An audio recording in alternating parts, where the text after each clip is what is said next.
एक दिन 5 साल की एक छोटी लड़की जिसका नाम आयशा था, अपने गांव के करीब के बाग में खेल रही थी।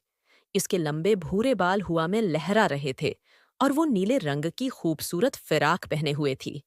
बाग में तितलियां उड़ रही थीं और आयशा खुशी से उनके पीछे भाग रही थी। उसकी आंखों में हैरत थी जब एक रंग बरंगी तितली उसके करीब फूल पर बैठ गई।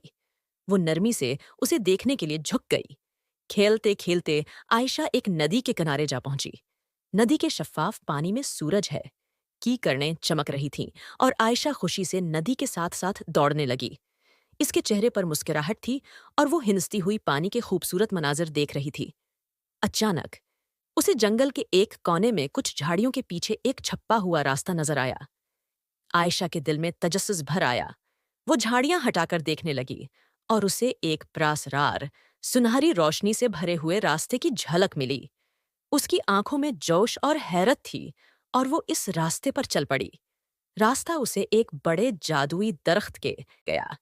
ये दरख्त बहुत कदीम था और उसके पत्ते सुनहरी रोशनी में चमक रहे थे। आयशा ने हैरत से दरख्त को देखा और आगे बढ़कर इसके तने को छूने लगी। दरख्त है कि चमक और उसका जादुई माहौल उसे हैरान कर रहा था। आखिरकार आयशा दरख्त के नीचे बैठ गई।